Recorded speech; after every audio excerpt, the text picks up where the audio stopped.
moving on to our next topic, ladies and gentlemen, we've heard that in a smart building, there's a connection, obviously, between people, between technology, and the environment.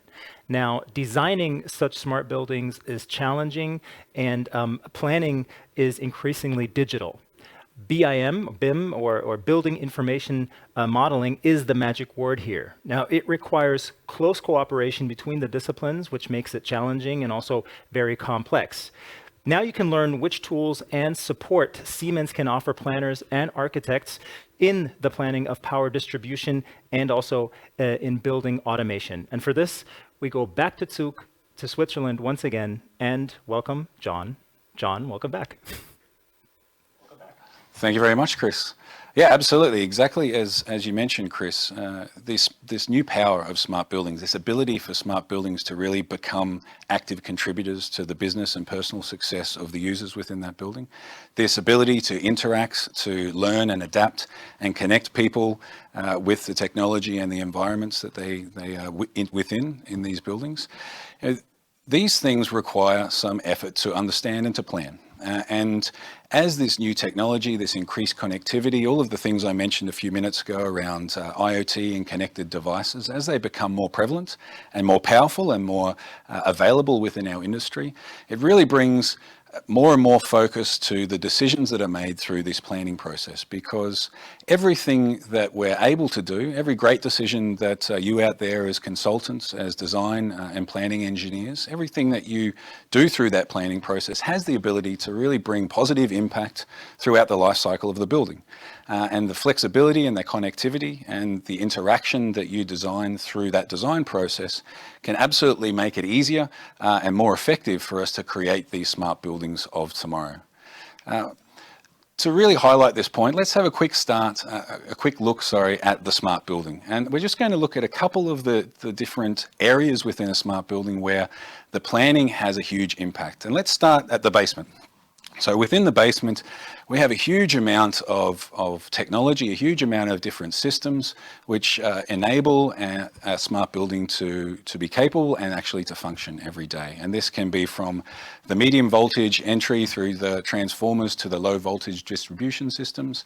This can be the core of the HVAC systems and the operational technologies, the elevators, the lifts within that building. So much of this technology has a core down in this basement area in many cases. And how you're able to plan not just the physical interaction, how the space can stay secure and we can ensure business continuity, but how they can share the infrastructure and start to pass information more effectively between themselves is a huge impact on how these smart buildings of the future are able to operate. Now, if we move a little bit further up the building and we start to focus on the room. Now, the room is a really interesting topic when we start to look at any building, but specifically within a smart building, because as users, as visitors to a smart building, the room is where we spend a vast majority of our time. But from a planning perspective and from an operational technology perspective, almost everything that keeps a building up and running, which keeps it operational, which enables it to deliver all of these positive benefits to the users of that building, so much of it is in the room. Whether it's our HVAC systems, our safety and security systems, the fire safety systems, the lighting, the shading, and obviously the electrical distribution systems, which not only enable those technologies, but enable the users to function on their daily business and consume energy in that area. All of these systems are in the room.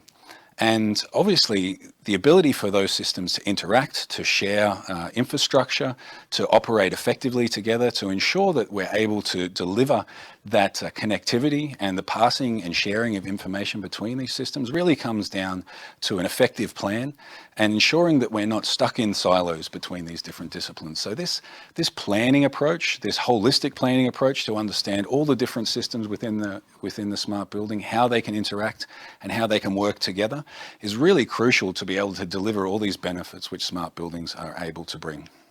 Now, just to highlight this topic, I'd like to quickly look at the life cycle of a building.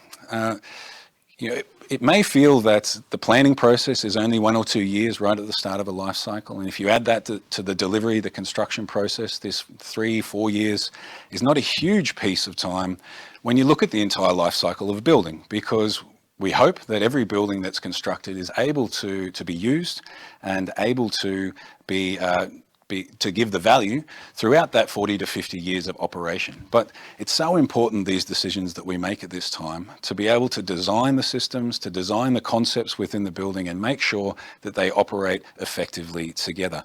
And now, especially with these smart buildings, as the flexibility requirements can increase. You know, we may see a building today that tomorrow has a generation added, whether this is through voltaic cells or some other generation capabilities. We may add energy storage tomorrow. We may add e-charging in a year's time.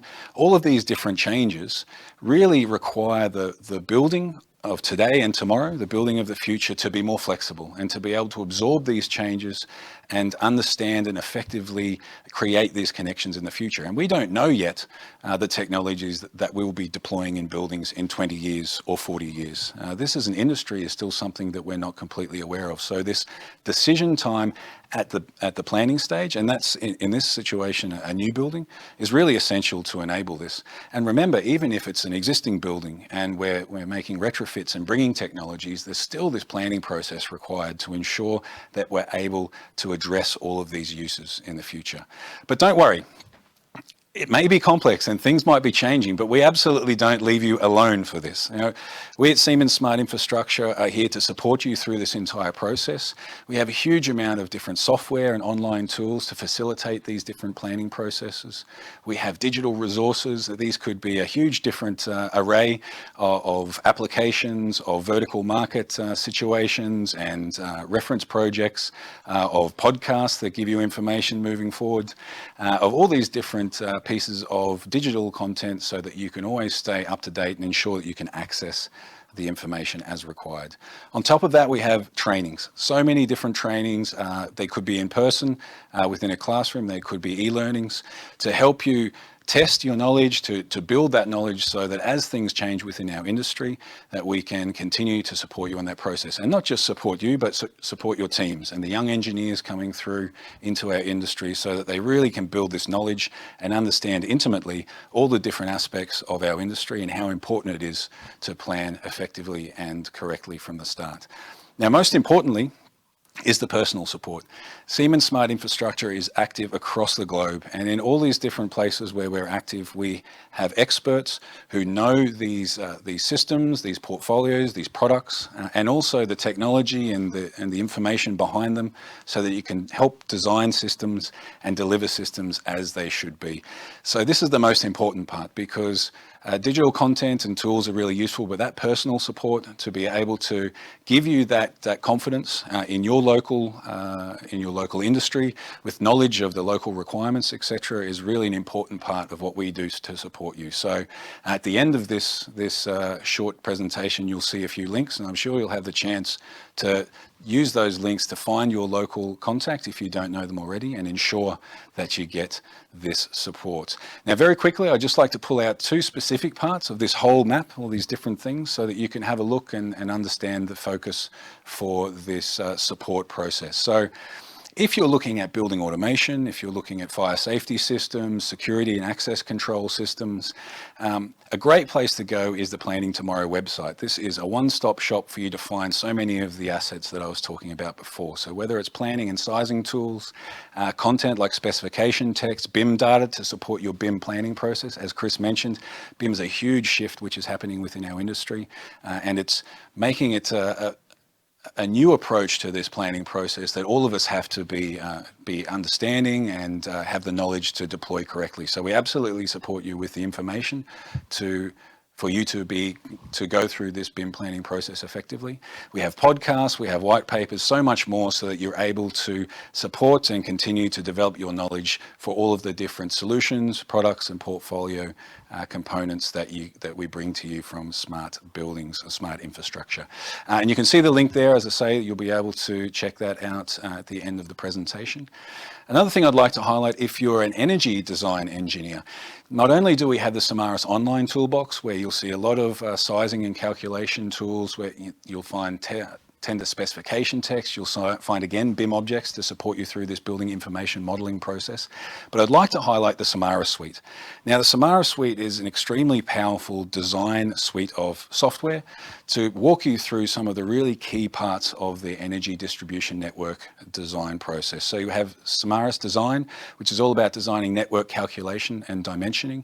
Samaras Project, which helps you determine the space requirements for distribution boards, but also gives you the ability to budget and gives you specification texts. And Samaras Curves, which is about visualizing characteristic tripping curves, as well as other aspects of this part of the planning process. Now, this is a hugely powerful suite of products, and they're always adding new functions and features.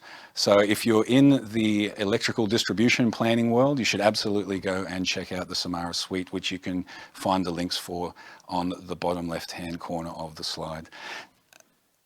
The last point I'd like to make, and this harks back to the point I made before, that the personal support is really the most important part. It's having a face to the name so that you can get all the information that you need on all of our products, solutions, and services. You can get them when you need them, and you can get that information as required. So here you'll see two different links within the presentation that you'll be able to use. The first to go and find your local representative from a smart building team to help look at building automation, fire safety, security and services. And then our local totally integrated power team, which is all about power planning and distribution network planning. So these are essential connections for you to find within your industry so we can support you actively, as well as with all of our digital tools and components from there as well. Thank you very much for your attention. Chris, back to you. Thank you very much, John. And once again, we have some questions coming in, so let's get right to it. What is the difference of planning a smart building compared to a normal building? Yeah, this is an interesting one. So one of the biggest differences is really trying to have this holistic view. In the past, and even in our automated building era, when it came to buildings, quite often the different individual operational technologies within a building tended to be planned individually. So whether this was fire safety, building automation, our security and access control, often these systems were planned independently, sometimes by different consulting or design engineers, but absolutely delivered by different contractors. And one of the biggest shifts we see to plan a smart building is that we really need to make this stronger connection, to have a holistic view and to leverage all of the different capabilities that a company like Siemens has, our broad portfolio and the knowledge that we're able to bring to the industry, to use this at the early planning phases when we're developing concepts to ensure that we have all of the different considerations to deliver this value that smart buildings are able to bring and deliver the flexibility for us to absorb technologies which are developed and deployed in the future. All right, next one. You mentioned BIM. How can I get this model created for my old building? Yeah, that's a good point. So obviously BIM is a relatively new topic for our industry. While it's been around for quite a long time, it's only started to gain a lot of traction recently. And obviously a lot of our existing buildings, if not all our existing buildings, don't have a BIM model. There's a few different ways that we can go about this. There's techniques that we can support you with to convert 2D plans into a 3D model. There's also different point mapping and space capture technologies that we can use to, a phrase that I hear sometimes in the industry is BIMify a building, so that we can create this 3D model. And it doesn't stop with that 3D model. Obviously, we can use this to make good planning decisions through that planning phase. But if we take that 3D model and we combine it with all the information that we've collected through that process and build a digital twin, and then we map this live information coming from the operational technologies like our building automation systems, our fire safety systems, we can build this building twin. And this is something that we can leverage that 3D model and start to use it to make our operation phase even more effective. All right. Question number 3, is there already a single communication protocol used by the different systems in a smart building? Perhaps this refers to the first presentation as a side note. Yeah, no, that's a good question. And what we see is today, no. in one side. So if we look at building automation systems, we look at industrial systems, they tend to have their own unique high-level protocol to share information. What we've really seen in recent years is this advent of cloud technology. And cloud technology enables us to collect information, but more importantly, normalize information so that no matter which protocol it's collected and passed around within the building, we're able to bring it into this cloud infrastructure, normalize it, and start to use it together. And this is a really important step for us as an industry, but also as Siemens, to bring this information into this cloud infrastructure, to normalize it and make sure that we can use it effectively. And it's an essential step so that we can make connections across all these different systems. So at a system level, no, there isn't a standard protocol, but this cloud capability and these new cloud connected devices and applications that are developed absolutely make it possible for us to do this effectively in the future. All right, and just one more. You really got our viewers going here. How do I get access to the Samaras suite? So the Samara suite, obviously a hugely powerful planning software suite. On the slide where we showed that, there are a couple of links where you can click and go and find these different software offerings. Honestly, jump in and Google Siemens Samara suite, you'll get there. But also we have experts standing by on the chat function. So I'm sure if you ask that question there, someone will also share you a link so you can get there, grab the software and start planning. Thank you very much, Jon. Great to have you on the show, and you have a great day. You as well, Chris. Thanks, mate. Bye-bye.